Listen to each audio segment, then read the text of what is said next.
अस्सलाम वालेकुम everyone, welcome to your companion. Lecture 9 and 10 में हमने कम्युनिकेशन की ऑलमोस्ट 14 डिफरेंट बैरियर्स को डिटेल में पढ़ा था। हमने प्रॉब्लम के डायग्नोस कर ली है। अब एक अच्छा कम्युनिकेटर सिर्फ प्रॉब्लम को पहचानता नहीं बल्कि उसका एक सोल्यूशन भी निकालता है। लेक्चर 11 में हम इन्हीं सॉल्यूशंस को देखेंगे। हम सीखेंगे कि तमाम बैरियर्स पर काबू कैसे पाया जाता है और अपनी कम्युनिकेशन को क्लीन एंड इफेक्टिव कैसे बनाया जाए। इस लेक्चर का बुनियादी मकसद हमें उन तरीक़ों से आगाह करना है जिससे हम कम्युनिकेशन बैरियर को कम या ख़त्म कर सकते हैं। हम बैरियर्स की 3 ब्रॉड कैटेगरीज़ में तकसीम करेंगे। पहली होती है फ़िज़िकल, दूसरी सेंडर मैसेजेस एंड तीसरी लिसनर बैरियर्स।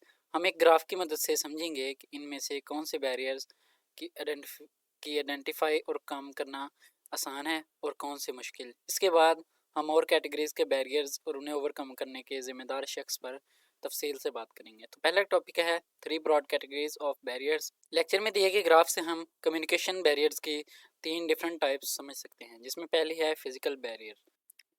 ये आइडेंटिफाई करने में सबसे ज़्यादा इजी होती है और इसे रिड्यूस करना भी सबसे ज़्यादा आसान होता है। ये बैरियर्स इन्वायरमेंट से तल्लुक़ रखती हैं। इन्हें देखना या महसूस करना आसान होता है, इसलिए कि इन पर काबू पाना भी बनिस्बत आसान होता है।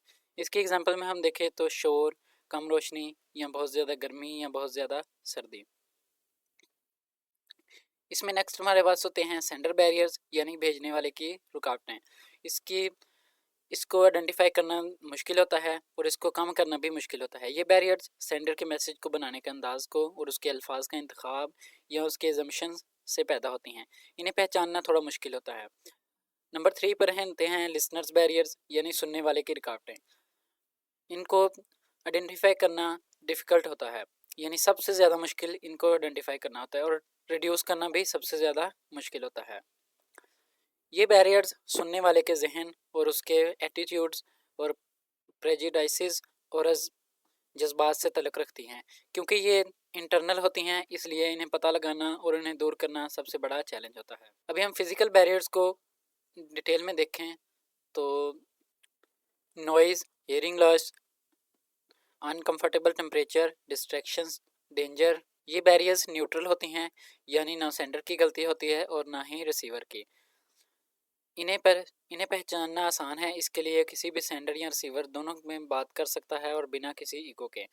सेंडर की रिस्पॉन्सिबिलिटी ये होती है कि कम्युनिकेशन को कामयाब बनाने के असल में सेंडर का ही जिम्मेदारी है, इसलिए सेंडर को पहल करनी चाहिए और उसे इन बैरियर को दूर करना चाहिए। मतलब अगर शोर में है तो उसको कहना चाहिए चले हम किसी खामोश जगह चलते हैं।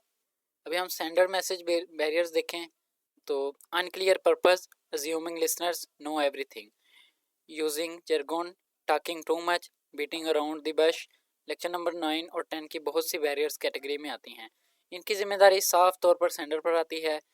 इसकी वजह क्या है और इनको सॉल्व करना मुश्किल क्यों होता है। सेंडर को अक्सर पता ही नहीं होता कि वो क्या गलती कर रहा है या कोई गलती कर रहा है या नहीं। सेंडर अगर बॉस हो तो समझता है कि समझना रिसीवर का काम है। रिसीवर डर या लिहाज की वजह से सेंडर को बताता नहीं कि उसे मैसेज समझ नहीं आ रहा। सेंडर को प्रोएक्टिव होना चाहिए और उसे अपना मैसेज आसान, साफ और रिसीवर के मुताबिक बनाना चाहिए और उसे फीडबैक मांगना चाहिए। हम लिसनर्स के बैरियर की बात करें तो इसमें होता है not paying attention, day dreaming, jumping to conclusions, listening only for what one wants to hear, rejecting contradictory ideas, emotional preoccupation. वैसे तो ये लिसनर की तरफ से होती हैं, लेकिन कम्युनिकेशन को कामयाब बनाना क्योंकि सेंडर की जिम्मेदारी है, इसलिए सेंडर को ही ये लिसनर के बैरियर की पहचान करके उन्हें दूर करने की कोशिश करना चाहिए। यह सबसे मुश्किल काम है। सेंडर को लिसनर के दिमाग का हाल पता नहीं चलता। अगर पता चल भी जाए तो वो शायद ना जानता हो कि इसे कैसे हैंडल करना है। लिसनर खुद भी शायद ना जानता हो कि उसके जहन में ये रुकावट क्यों है। इन्हें ओवरकम करने के लिए सेंडर को लिसनर के साथ रिपोर्ट बनाना पड़ता है, उसे गुफ्तगू में शामिल करना पड़ता है, उससे सवाल पूछकर, उससे फीडबैक लेकर उसको समझाना पड़ता है, उससे समझना पड़ता है और उसके ट्रस्ट को जीतना पड़ता है। लेक्चर के लास्ट में यहाँ पर कुछ फियर्स बताए गए हैं जो हमें खुलकर कम्युनिकेट करने से रोकते हैं। ये ज़्यादातर लिसनर बैरियर्स और सेंडर बैरियर्स की बुनियाद बनाते हैं, जिसमें पहला होता है फियर ऑफ जजमेंट के लोग मेरे बारे में क्या सोचेंगे, fear of appearing stupid, weak और self centred, fear of negative यानी कि कहीं कुछ बुरा ना हो जाए, जैसे कि fear of hurting others, being rejected, starting a conflict, या फिर क्या मैं ऐसा कर पाऊंगा, fear of not getting a positive response, not being taking seriously. इन फियर्स को पहचानना और इन पर काबू पाने का पहला कदम है। फ्रेंड्स, यही तक था हमारा आज का लेक्चर।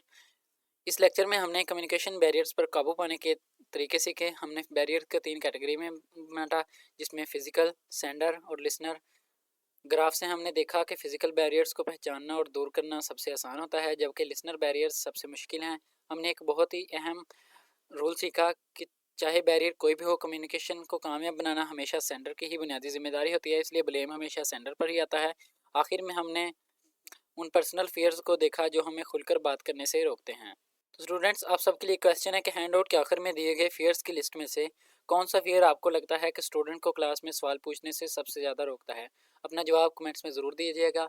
अगर वीडियो अच्छी लगी हो तो वीडियो को लाइक कर दें, शेयर कर दें, चैनल वीडियो कंपेनियन को सब्सक्राइब करते हैं। मिलते हैं नेक्स्ट लेक्चर में, तब तक के लिए अल्लाह हाफिज़।